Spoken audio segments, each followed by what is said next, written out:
In February of 2014, a group of citizens, businesses, ranchers, and conservation groups, many of them scientists, engineers, and lawyers, submitted their objections to the Coronado National Forest's final environmental impact statement and draft record of decision for the proposed Rosemont Copper Mine. I think the quality of the objections that, say, the Scenic Santa Rita's put together directly shows kind of the community input and the community love of that area. And it shows through the quality of these comments from hydrologists and geochemists and biologists and ornithologists how dedicated they are to make sure that this mine does not go through.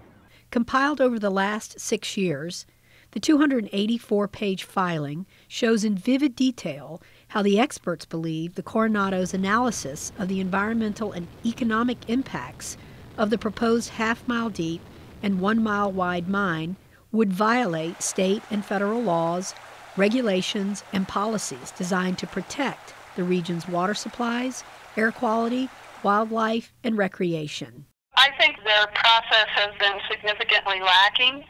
The FEIS, I think, is significantly flawed because it doesn't necessarily address the comments that were originally put in by the public.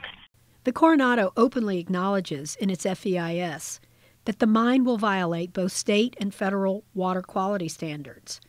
Experts believe that the Coronado is failing to fulfill its responsibility by refusing to force Rosemont to comply with these standards. This is troubling to Dr. Waite Osterkamp, a United States Geological Survey hydrologist who lives in southern Arizona. The only thing we do know for sure is that there will be reductions in water levels.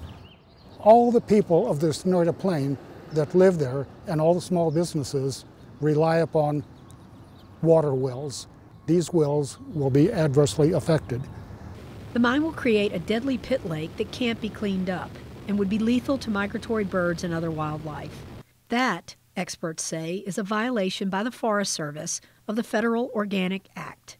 Any copper mine or hard rock mine of this sort is going to have associated contaminants because of the minerals that are being mined. Cadmium is one, hexavalent chromium is another one, arsenic, selenium. All we know for sure is that this is going to be a very, very toxic set of circumstances as far as the water in the pit is concerned. The Clean Air, Water, and Endangered Species Acts are among the federal laws violated in the FEIS, according to the filing. The Forest Service is also failing to force Rosemont to set aside enough money to provide for post-mining cleanup. It's a big liability for the public, big financial liability for the public. Not only that, but we need to know if the company is capable of providing that sort of financial surety. The number's too big, they might not be able to do it.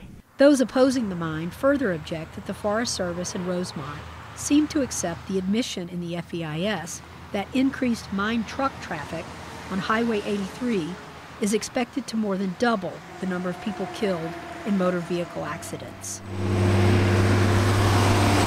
Even one fatality is one too many. We don't think any fatalities is an acceptable number, period. A nightmare scenario that I could picture is a mine truck on one of those curvy, windy hills, plowing into a school bus full of children and becoming crossways on the road, and then catching on fire. It would be an ultimate nightmare.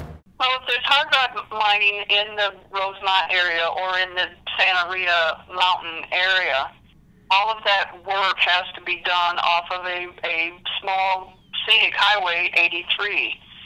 And that is the lifeline from the Sonoita, Elgin, Patagonia area to Tucson. Finally, the experts point out that the Forest Service did not allow public comment on a last-minute change to the mine's transportation plan.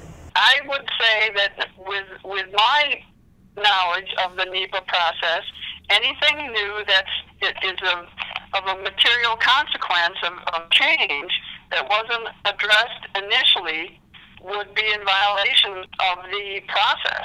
This whole process of objecting to an EIS sort of begs a bigger question of should there be a mine? This is potentially an insult on the landscape that will be essentially forever. It will never recover as far as the geology is concerned, the hydrologic system is concerned, and certainly as far as the ecosystem is concerned. There's hundreds of millions of dollars that have been invested in conservation in that valley and in that watershed. And for a foreign company from Canada to come in, take very precious metals out of our ground and then ship them off to China and destroy this very large public investment in conservation is really a shame and should not happen. The regional forester in Albuquerque has up to 75 days to respond in writing to each of the objections and then make a recommendation about how to proceed. The group says depending on the outcome of that process, they may take their grievances and the U.S. Forest Service to court. In Tucson, Francis Causey reporting.